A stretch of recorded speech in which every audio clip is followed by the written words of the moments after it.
Marcos capítulo 1, versículo 15, diz assim a palavra do Senhor.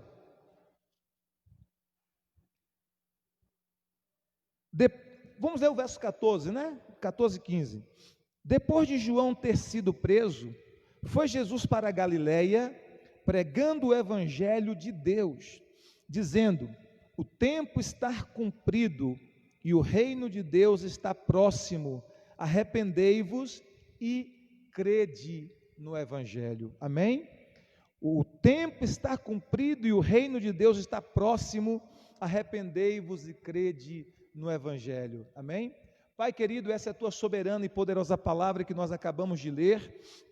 Pedimos ao teu Espírito Santo que fale ao nosso coração nessa noite, através da tua soberana palavra, que o Senhor ministre as nossas vidas, que o Senhor ministre a nossa fé, e que nós sejamos pela tua palavra ministrados, edificados, que haja rios de vida, rios de revelação, edificação, que nessa noite o Senhor ministre milagres, Senhor, de forma sobrenatural, para a glória do teu santo nome, que o nome de Jesus seja levantado neste lugar, exaltado neste lugar, para a tua glória. Nós oramos nessa noite, em o nome de Jesus, que assim seja.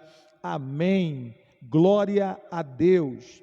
Esse texto que nós acabamos de ler, ele nos fala, ele sinaliza sobre a mensagem de Jesus, a mensagem que Jesus estava pregando. E é interessante porque nós vemos claramente isso no verso 14, quando diz que Jesus, ele estava indo para a Galileia, ele foi para a Galileia com um propósito, e o propósito exclusivo dele ir à Galileia era pregar o evangelho de Deus, pregar o evangelho de Deus, as boas notícias de Deus, não é?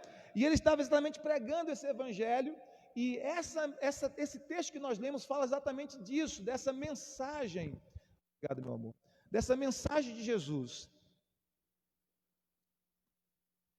dessa mensagem de Jesus para nós, não é? Dessa mensagem de Jesus para a minha vida, para a sua vida, essa mensagem de Jesus que é universal, dessa mensagem de Jesus que é antemporal, que é para todas as épocas, para todas as eras, que é para todas as raças, que é para todas as etnias, que é para todas as culturas, que é para todos os povos, que é para todas as pessoas, que é para todas as pessoas, independente de sua raça, de sua etnia, de sua condição socioeconômica. Essa mensagem de Jesus é para todos, essa mensagem de Jesus é para alcançar todos, é para tocar todos, essa mensagem de Jesus é para ministrar todos, inclusive nós. E aí Jesus fala algo muito interessante nessa sua mensagem. Ele diz que o tempo está cumprido, ele começa dizendo isso, versículo de número 15. Eu acho muito interessante porque o evangelho de Marcos, ele certamente foi o primeiro evangelho a ser escrito. O primeiro evangelho a ser escrito foi o evangelho de Marcos, né? A maioria dos estudiosos creem assim. E a partir do evangelho de Marcos, então, foi escrito os demais evangelhos. O evangelho de Mateus, o evangelho de Lucas também. Ele se apropriou da fonte de Marcos, ainda que ele tenha ampliado mais e mais, mas ele se apropriou da fonte de Marcos também, para escrever o seu evangelho. E aí é bem interessante, porque é exatamente nesse evangelho que escolhi para ministrar esse texto nessa noite, essa palavra nessa noite, no versículo de número 1, Marcos 1, versículo 1, o texto diz assim: princípio do evangelho de Jesus Cristo, Filho de Deus. Princípio do evangelho de Jesus Cristo, Filho de Deus. E aí exatamente é o começo, é o princípio, é o início. E aqui nós temos, no versículo de número 14 e 15, Jesus começando a pregar, ele começando a anunciar as boas novas, as boas notícias, chamadas de evangelho. E aí ele começa dizendo, então, o tempo está cumprido. A primeira coisa que ele diz é essa: o tempo está cumprido. Isso indica que havia chegado a hora havia chegado, a hora havia se manifestado. A vinda de Jesus Cristo estava cumprindo todas as profecias bíblicas do Antigo Testamento, desde a primeira profecia, que é chamada pelos teólogos de proto-evangelho, que está lá em Gênesis capítulo 3, versículo 15, quando Deus libera a sentença sobre a serpente, dizendo para ela: da semente da mulher nascerá um, tu lhe ferirás o calcanhar e ele te esmagará a cabeça, porém inimizade entre ti e a mulher. Da semente da mulher nascerá um que você ferirá o calcanhar, mas ele te esmagará a cabeça. Ali nós temos a primeira profecia de que Deus estaria enviando o seu filho. Por isso que é chamado de o proto-evangelho. Estaria enviando o seu filho. E depois disso, todas as outras profecias bíblicas, todos os tipos, desde o sacrifício dos animais, todos os tipos, todas as sombras que nós encontramos no Antigo Testamento, apontando para a vinda de Cristo, apontando para a vinda do Messias. E agora Jesus disse, o tempo está cumprido. Ou seja, todas as profecias bíblicas se cumpriram. Eu vim, eu desci a terra, eu me tornei um de vocês, eu me tornei humano, e eu estou aqui para cumprir a minha missão, e estarei pregando boa nova, o evangelho, estarei curando os enfermos, estarei libertando os cativos, estarei salvando os perdidos, estarei resgatando a alma do homem, levando as suas vidas para perto de mim. O tempo está cumprido, a hora chegou, a hora é essa. Então ele começa dizendo exatamente isso, o tempo está cumprido. Interessante porque quando nós lemos o Evangelho de Mateus, por exemplo, a gente percebe que todos os milagres que Jesus faz, ou quase todos os milagres que Jesus faz, sempre o evangelista que está escrevendo para os judeus e que está tentando de todas as formas provar que Jesus é o rei que havia de vir para os judeus. E aí ele diz assim, em vários momentos, isso aconteceu para que fosse cumprido o que foi dito por intermédio do profeta Jeremias, do profeta Isaías, do profeta fulano de tal. Ele está sempre mostrando os acontecimentos atrelados a Jesus, sempre mostrando os milagres que Jesus fez, os milagres que Jesus operou, como um cumprimento das profecias do Antigo Testamento, como um cumprimento das profecias que foram liberadas por profetas de Deus, muitos anos antes de Jesus nascer. E aí a gente vai ler João capítulo 1, versículo 1 diz assim, e o verbo estava com Deus, e o verbo era Deus, o verbo estava com Deus, todas as coisas foram feitas por ele, sem ele nada do que foi feito se fez. E quando chega no versículo de número 14, diz assim, o verbo, o logos de Deus, a palavra de Deus, uma referência ao Cristo que se encarna, e o verbo se fez carne, e habitou entre nós, e vimos a sua glória como a glória do unigênito do Pai, cheio de graça e de verdade. Então ele diz, esse verbo que estava no início com Deus, no princípio era o verbo estava com Deus, e o verbo era Deus, nada do que foi feito teria sido feito sem ele, sem o intermédio dele. E aí no verso 14 ele diz, e o verbo se fez carne, se fez um de nós, tornou-se um de nós, tornou-se tão humano quanto eu e você, com a única diferença que ele não pecou, nem engano, nem dolo se achou na sua boca, mas ele tornou-se tão humano quanto eu e você, com necessidade de dormir, com necessidade de ir ao banheiro, com necessidade de alimentar-se, com necessidade de descansar, com a necessidade de repouso. Ele tornou-se tão humano quanto eu e você, sujeito a se ferir, a se machucar, a sentir dor, a sentir sofrimentos. Ele assumiu literalmente o nosso lugar, tornou-se um de nós,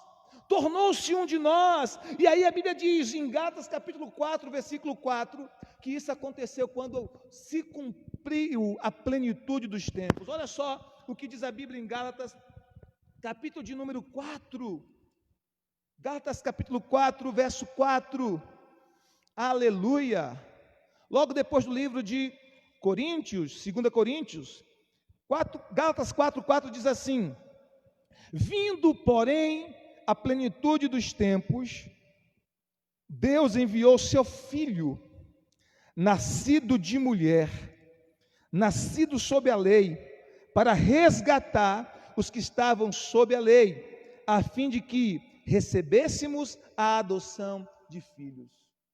Gálatas capítulo 4, versículo 4 e 5. Olha o que diz o texto. Vindo, porém, a plenitude dos tempos. Ou seja, Jesus não nasceu nem adiantado nem atrasado. Ele veio no tempo certo, quando todo o cenário mundial estava preparado para a sua vinda, quando as profecias bíblicas estavam cumpridas, quando tudo estava preparado, quando Deus estabeleceu todos os seus propósitos para a vinda dele, ele preparou todo o ambiente, todo o cenário político estava preparado, o cenário social estava preparado, tudo estava preparado para Jesus nascer.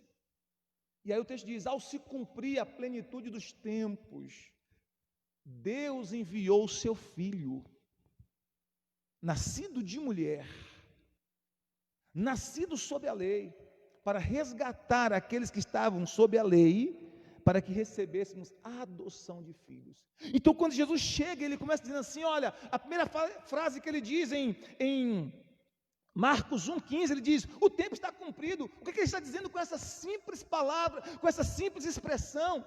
Ele está dizendo, tudo está pronto, eu vim dentro da plenitude dos tempos, cumprindo todas as profecias bíblicas, eu não estou aqui por mim mesmo, o Pai me enviou. Eu estou dentro do cumprimento, estou dentro do relógio de Deus, estou dentro do horário de Deus, estou dentro do tempo de Deus. O tempo está próximo, o tempo está cumprido, ou seja, a hora chegou, ele veio na hora exata, amém, queridos?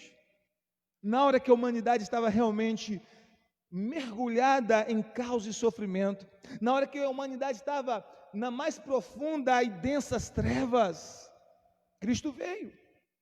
Cristo nasceu em um tempo determinado por Deus, que é o ponto central da história.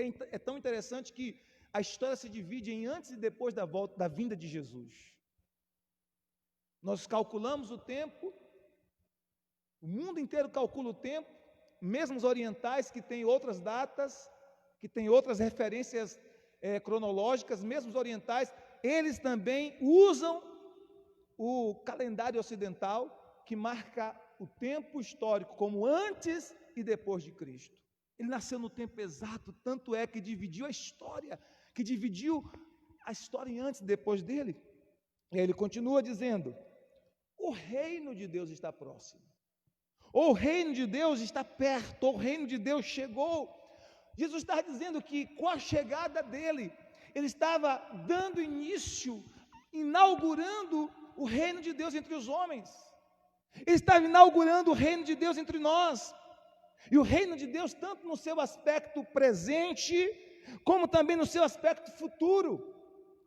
Por isso que Jesus, quando chega, queridos, e quando ele começa o seu ministério, quando ele começa o seu ministério público, nós vamos ver o impacto que o reino de Deus em Jesus Cristo, a cultura do céu em Jesus Cristo começa a impactar a terra. Pessoas eram curadas, pessoas eram libertas de demônios, de opressão maligna, pessoas eram ressuscitadas. Por quê? Porque Jesus está trazendo para a terra a cultura do reino do céu, porque no céu não há doença, no céu não há morte. Então ele está trazendo essa cultura do céu para a terra, e onde ele estava movendo-se, havia milagres, tremendos milagres. E cada milagre estava evidenciando o reino de Deus chegou. Cada milagre estava proclamando o reino de Deus chegou entre os homens. O reino de Deus chegou entre os homens.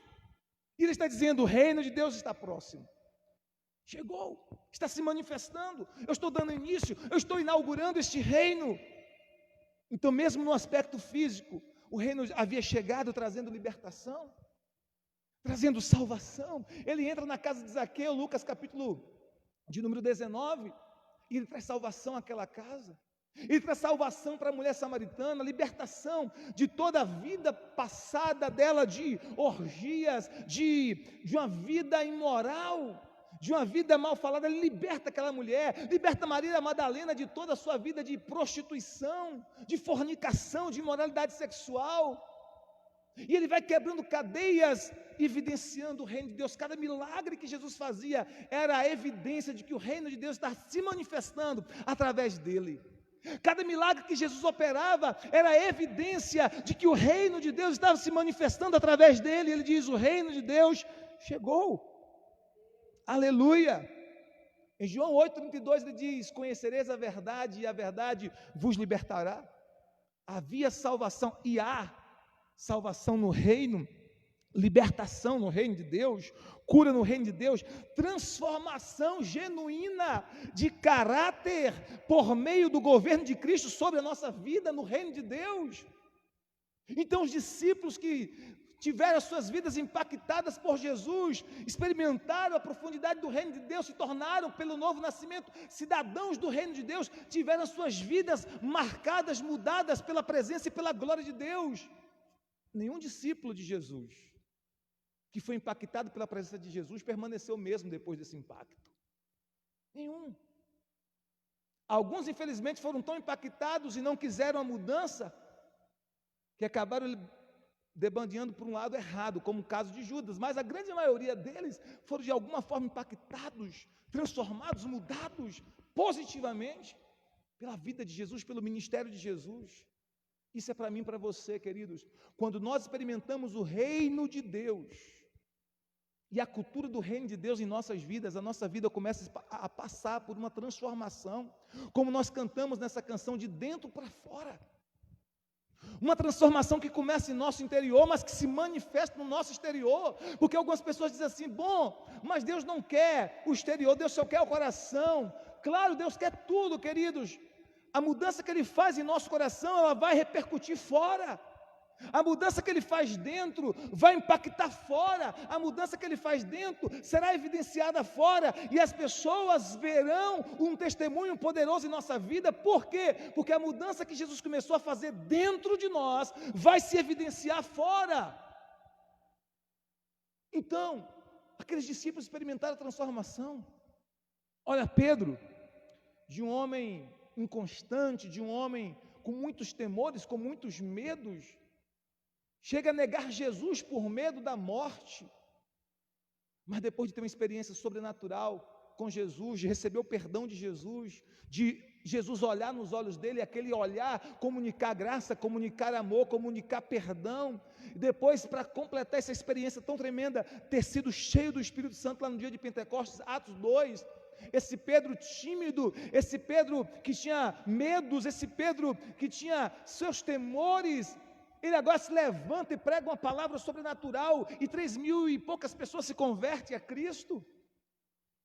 Esse mesmo homem, diante do sinédrio, diante da ameaça do sinédrio, foi capaz de sustentar a sua fé e dizer assim: mais vale obedecer a Deus do que aos homens, quando os líderes do sinédrio quiseram obrigá-los a não continuar pregando o evangelho. Porque ele experimentou uma transformação, ele experimentou uma mudança que só o evangelho de Cristo, trazendo a cultura do céu, a cultura do reino, é capaz de fazer num ser humano. Todos nós, quando nos permitimos ser tocados pelo reino dos céus, todos nós, quando nos permitimos ser tocados pela cultura do reino dos céus, experimentamos profundas mudanças na nossa vida, mudanças fundamentais, essenciais, mudanças que começam na raiz do nosso ser. E que começam lá dentro, mas que reverbera para fora, que ecoa para fora, que se manifesta para fora, que vaza para fora. Essas mudanças começam a acontecer se nós permitirmos que o Evangelho de Cristo realmente opere no centro do nosso ser. Não é uma religião que fica impondo às pessoas: faça isso ou não faça aquilo, veste esse tipo de roupa ou não veste esse tipo de roupa. Não é isso. Isso cabe aos pais determinar para os seus filhos o seu comportamento, mas o Evangelho de Cristo, ele vai mudando de dentro para fora, e essa mudança que acontece dentro vai ter que se manifestar fora, porque se não houver manifestação fora a longo prazo, queridos, então é sinal de que não houve mudança dentro. Se não houver uma mudança exterior a longo prazo, que se evidencia a longo prazo, uma mudança, uma transformação de vida, é porque ainda nós não tivemos esse trabalhar do Evangelho dentro. E nós precisamos nos submeter a esse Evangelho para que ele opere a cultura do reino de Deus em nós. Então Jesus disse: o reino de Deus está perto.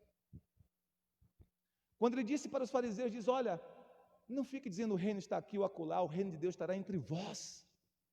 É um reino espiritual, não é um reino geográfico, embora a cultura do reino impacte geograficamente. Sim, impacte, porque quando Jesus estava na terra manifestando o reino de Deus, havia impacto na terra. E nós como igreja, quando manifestamos o reino de Deus, a terra também é impactada. Eu estava orando no templo aqui, quase todos os dias eu vinha orar aqui pela manhã. E aí me veio um momento de agradecer a Deus por muitas coisas. E o Espírito Santo me trouxe à memória muitas e muitas e muitas e muitas pessoas que ao longo desses mais de 20 anos de ministério se converteram a Cristo através da nossa vida, através do nosso ministério.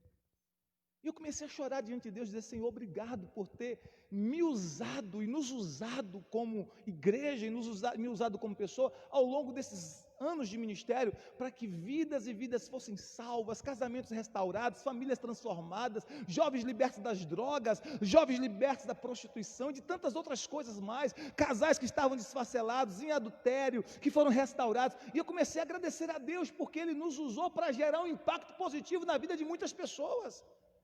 E para aquelas pessoas que foram tocadas pela influência do nosso ministério, pela cultura do reino de Deus através de nossas vidas, houve um impacto e importância do nosso ministério.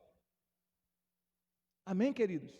Então não apenas Jesus, mas todos nós como discípulos de Jesus, quando manifestamos o reino de Deus, vamos impactar positivamente as pessoas. Vamos provocar mudanças positivas através de nós em outras pessoas. Jesus disse claramente isso. O reino de Deus iria se manifestar. Claro, haveria resistência? Sim, haveria resistência. Porque nós estamos aqui manifestando o reino, mas existe uma guerra espiritual, porque o inimigo quer o tempo todo manifestar o reino das trevas, e o reino das trevas vai se opor veementemente ao reino de Deus, na cultura, na política, na economia, na vida social, familiar, em todas as áreas, e inclusive até na religião. O reino das trevas, ele se infiltra até na religião para tentar de certa forma disseminar o erro. Por isso que Jesus disse que haveria joio no meio do trigo, e só Ele sabe dizer quem é joio e quem é trigo.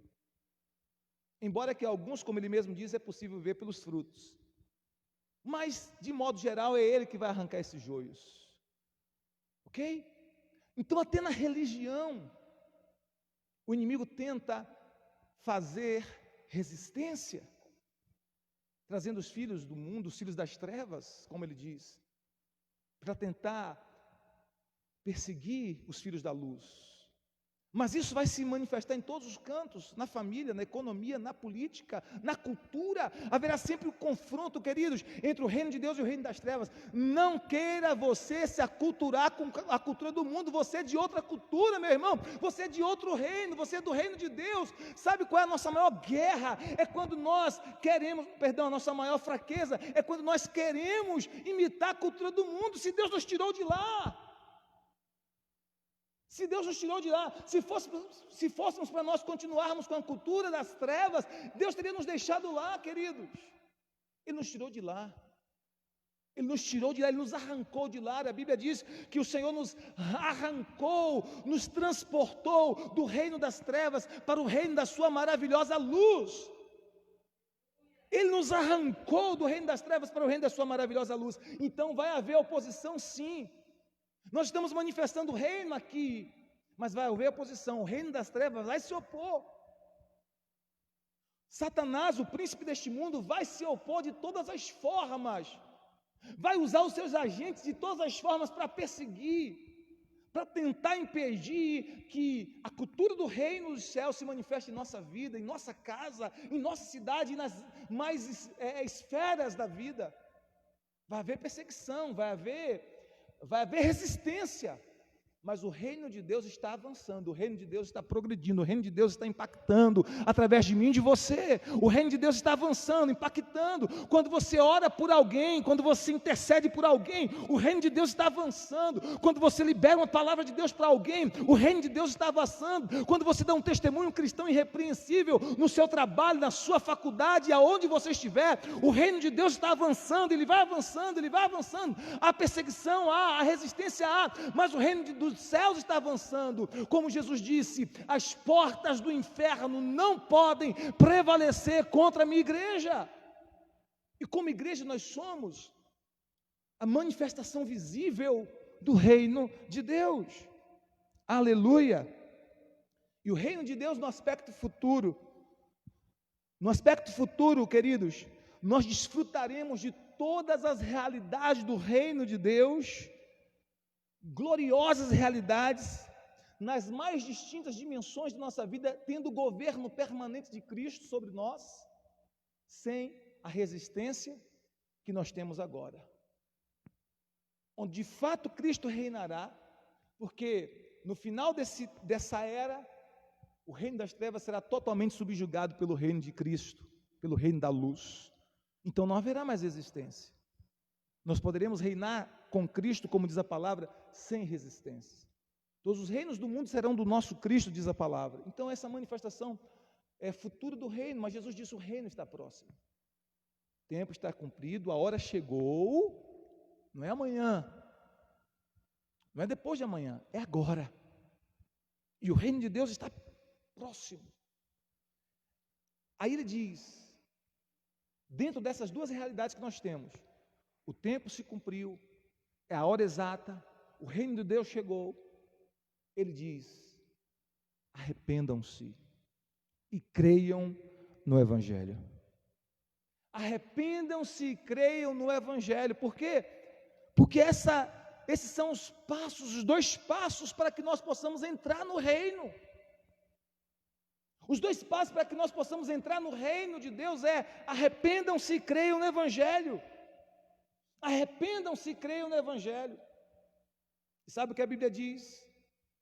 Em João capítulo 3, versículo de número 3, Jesus fala sobre isso, sobre essa entrada no reino, quando ele fala para Nicodemos. João capítulo 3, versículo 3 e versículo 5. A isto respondeu Jesus: em verdade te digo, que se alguém não nascer de novo, não pode entrar no reino de Deus. Em verdade te digo, que se alguém não nascer de novo, não pode entrar no reino de Deus.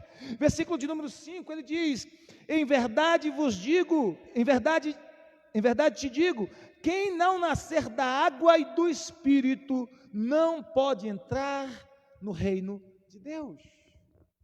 Água aqui não é símbolo do batismo, é símbolo da palavra, conforme Efésios 4, 28.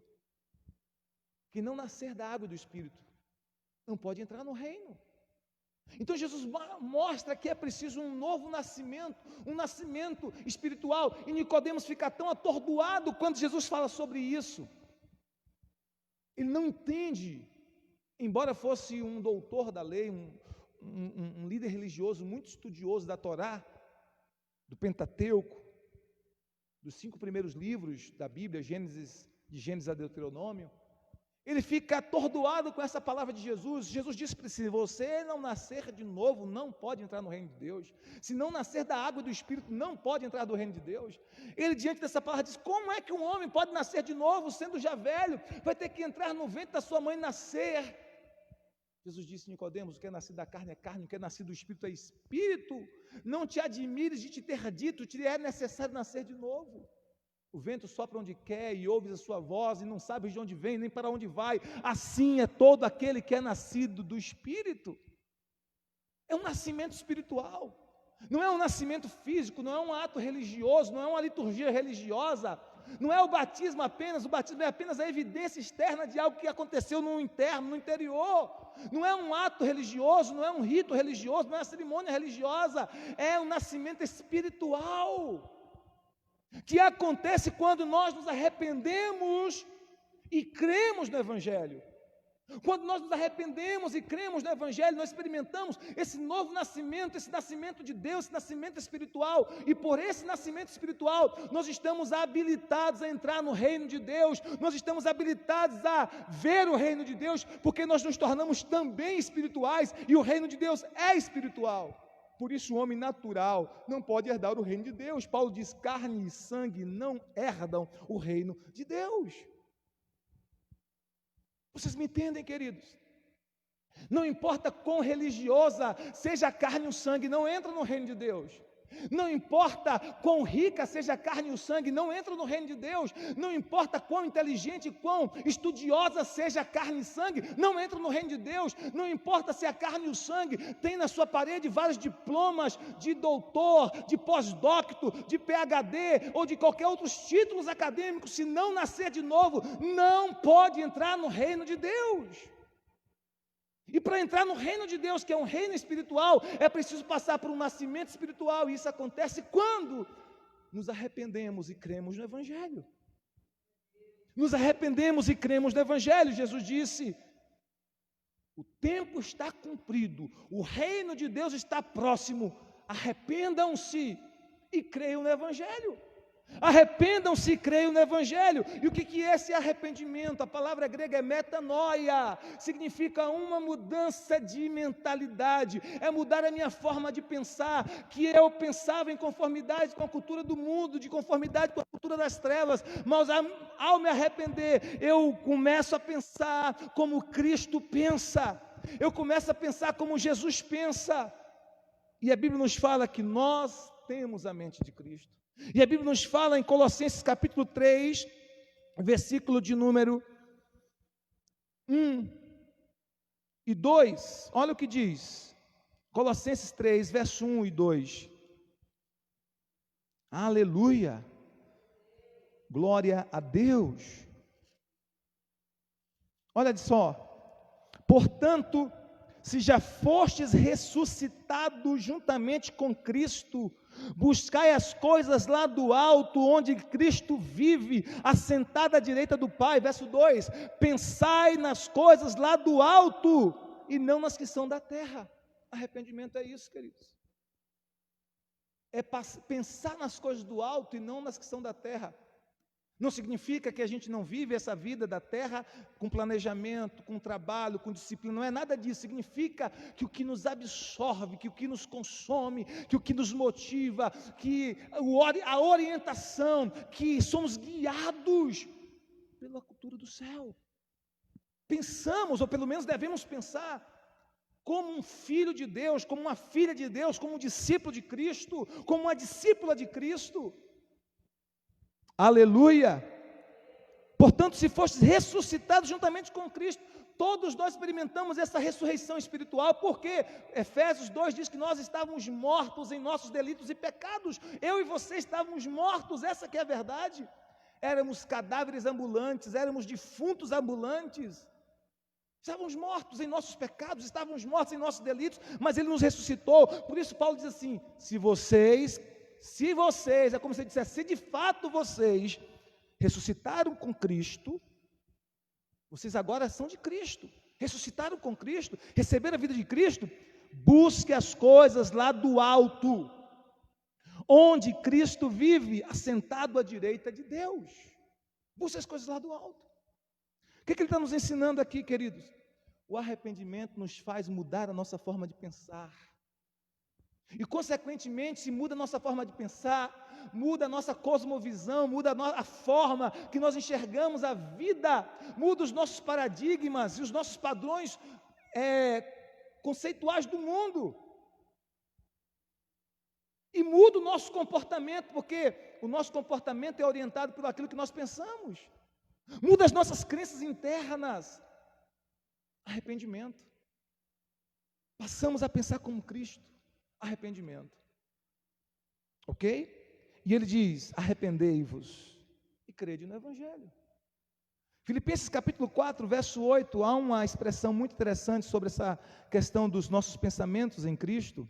Olha o que diz, Filipenses capítulo 4, verso de número 8, diz assim, finalmente, irmãos, tudo o que é verdadeiro, é verdadeiro?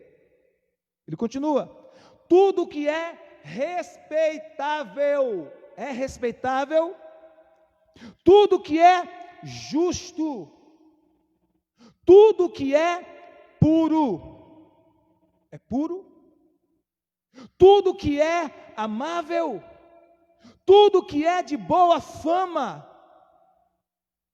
se alguma virtude há, se algum louvor existe, seja isto o que ocupe o vosso pensamento. O que deve ocupar o nosso pensamento? Os pensamentos de Cristo. E como são os pensamentos de Cristo? Estão descritos aqui em Filipenses 4:8. Então, se eu me arrependi, qual é a prova que eu me arrependi? É que agora eu estou pensando como Cristo.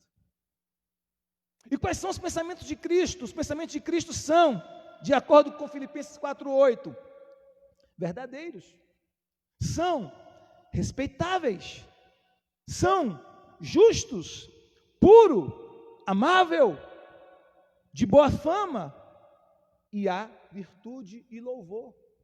Então, nós precisamos pensar assim. Então, arrependimento nos faz pensar como Cristo. Há uma mudança na nossa forma de pensar, mas também na nossa forma de agir. Mas primeiro acontece dentro, depois se manifesta fora. Sempre assim. Primeiro dentro, depois se manifesta fora. Amém, queridos? E ele diz: arrependam-se, convertam-se. Arrependimento também dá a ideia de conversão. Sabe quando a gente está viajando? Quem costuma viajar sempre? Sabe que na estrada sempre tem um retorno, não é? Somente quando você está em BR dupla, sempre vai ter um retorno para você, se precisar retornar. E quando vai chegando perto daquele retorno, sempre tem uma placa dizendo assim: conversão à direita ou à esquerda a 100 metros. Não é assim? A 200 metros, a 500 metros. Conversão à direita a 500 metros. As placas vão sinalizando. Conversão à esquerda a 300 metros. Elas vão te indicando que aquela distância que você está, daquele ponto, aquela distância, haverá uma conversão, um retorno, uma possibilidade de mudança de rota, uma possibilidade de mudança de curso. Então o que é arrependimento? Arrependimento é essa conversão. Arrependimento é essa possibilidade de uma mudança de curso, de uma mudança de rota. Muda a forma de pensar, mas muda também a forma de agir, de se comportar, uma mudança de rota. E agora você muda o curso da sua vida. Isso é arrependimento, uma conversão. Sabe o que estou lendo agora, estou meditando nesses dias no livro de Ezequiel, do profeta Ezequiel.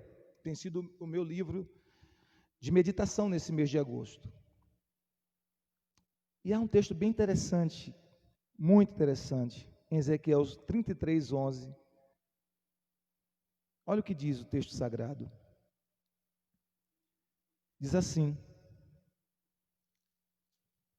o Senhor falando assim: diz-lhe, tão certo como eu vivo, diz o Senhor Deus, não tenho prazer na morte do ímpio, do perverso, mas em que o perverso ou ímpio, se converta do seu caminho e viva.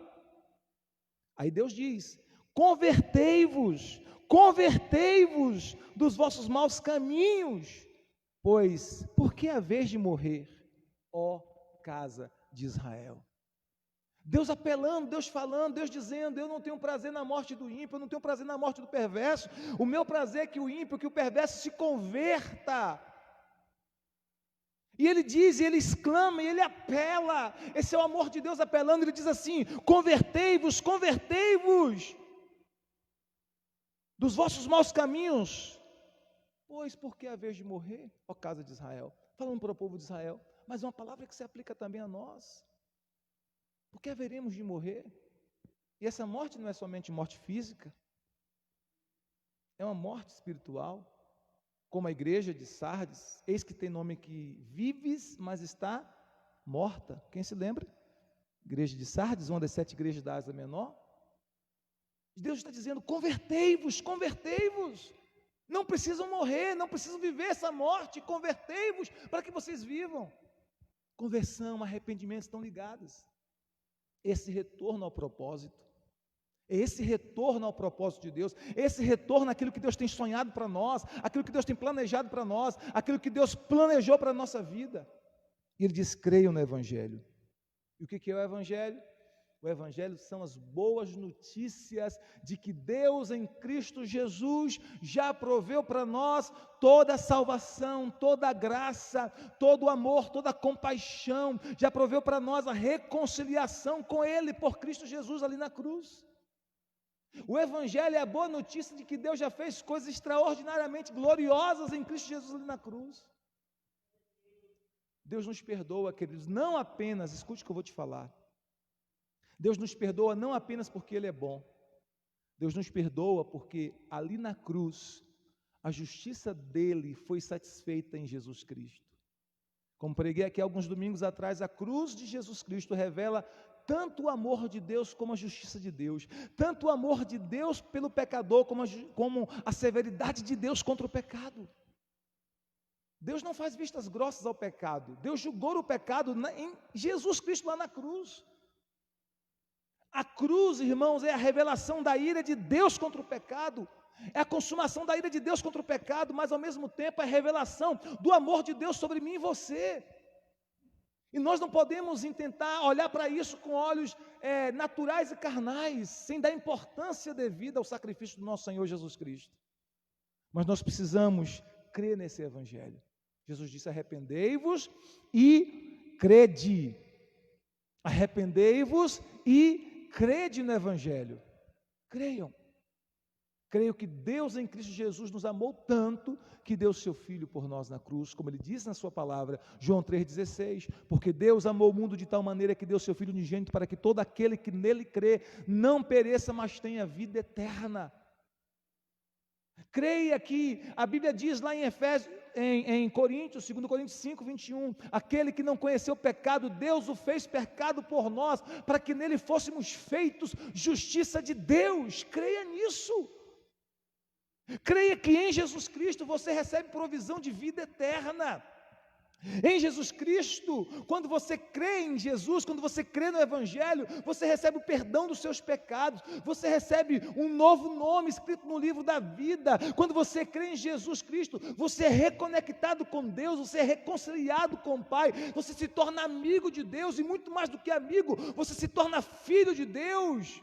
Por causa do sangue de Jesus, nós que estávamos longe, agora estamos perto, nós somos justificados pela fé. Significa que Deus olha para nós em Cristo Jesus e Ele nos vê como inocentes, não porque somos de fato, mas porque pelo sangue de Jesus nossos pecados foram purificados. Significa dizer, queridos, que porque estamos em Cristo Jesus, nós podemos entrar com confiança diante do trono da graça, podemos ter as nossas orações respondidas em fé. Crer no Evangelho significa que nós podemos experimentar paz interna, paz com Deus, paz interior. Crer em Jesus Cristo significa que nós podemos receber cura física, emocional, espiritual. Crer em Cristo, crer no Evangelho significa que as amarras do pecado são quebradas quando de fato nós cremos. Não apenas um consentimento mental, mas fé genuína no Evangelho de Jesus Cristo. Quando nós cremos no Evangelho, nós experimentamos vida de Deus, nós experimentamos perdão de Deus, acesso ao trono da graça, vida eterna, que tem duas aplicações à vida eterna. Não é apenas infinitude de dias, existir para sempre. Vida eterna significa a vida de Deus em nós, que começa agora e que continua a ter a eternidade. É a vida abundante que Jesus prometeu em João 10:10. Quando eu creio no Evangelho de Cristo, queridos, eu me abro para todas essas provisões que Deus fez ali na cruz para mim e para você. Nós recebemos salvação. Que coisa gloriosa. Queridos, se nós, ontem ou hoje, não sei, como eu falei, eu estou orando aqui, e nesses momentos de gratidão que eu fiz, lembrando de algumas coisas, teve um período que eu comecei a agradecer a Deus pela minha salvação, e como meu coração se quebrantou naquele momento, como eu chorei diante de Deus naquele momento, lembrando tudo que Jesus fez por mim na cruz. Queridos, eu estava perdido, caminhando em passos largos para a perdição eterna, mas Jesus entrou na minha história, entrou na minha vida, e pela sua graça me alcançou, não porque eu era bonzinho, mas Ele me amou tanto, mesmo sendo tão terrivelmente pecador, que Ele me resgatou pela sua graça, e isso é maravilhoso. E a única coisa que eu fiz foi não resistir ao amor, foi a única coisa que eu fiz. A única coisa que eu fiz foi me entregar ao amor dEle, a única coisa que eu fiz foi parar de resistir a esse amor, porque Ele me convenceu pelo seu amor. E eu comecei a agradecer por essa tão gloriosa salvação. Então, quando você crê no Evangelho, você é salvo. Quando você crê no Evangelho, você é perdoado dos seus pecados. Quando você crê no Evangelho, o seu nome é escrito no livro da vida. Quando você crê no Evangelho, Deus faz de você templo dEle. A Bíblia diz que você passa a ser templo e morada do Espírito Santo. 1 Coríntios 3, 18 e 19. Você é reconectado com Deus, reconciliado com Deus. Por isso Jesus disse: arrependam-se e creiam no Evangelho. Creia nas boas notícias, são notícias extremamente maravilhosas. Há perdão para mim e para você, a paz para mim e para você, a cura para mim e para você no Evangelho, a paz com Deus, há uma família espiritual para mim e para você, mesmo para aqueles que são órfãos e viúvas, há uma família espiritual, onde nós somos acolhidos, na família de Deus, a comunhão, o perdão, a cura, a milagres, a paz, a provisões extraordinárias, a suprimento, comunhão com Deus, intimidade com Deus, tornar-se amigo de Deus, são provisões maravilhosas, que foram feitas pelo nosso Senhor Jesus Cristo ali na cruz, quando Ele deu a sua vida por nós, quando Ele entregou a sua vida por nós ali na cruz, morrendo a minha morte, morrendo em meu lugar, em seu lugar, levando sobre si a penalidade do meu pecado e do seu pecado. E quando eu creio nele, simplesmente por crer no Senhor Jesus Cristo, eu experimento toda a justiça dele na minha vida. Tudo o que ele é, se manifesta em mim, quando eu creio em Jesus. Aleluia!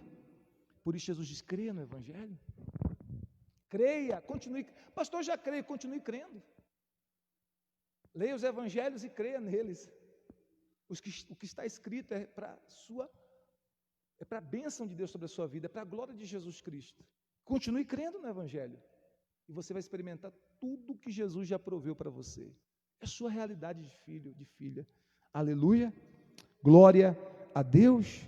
Então é a fé no Cristo crucificado, no Cristo que foi crucificado por mim e por você, que torna realidade, possibilidade de realização dessas coisas em minha vida e na sua vida.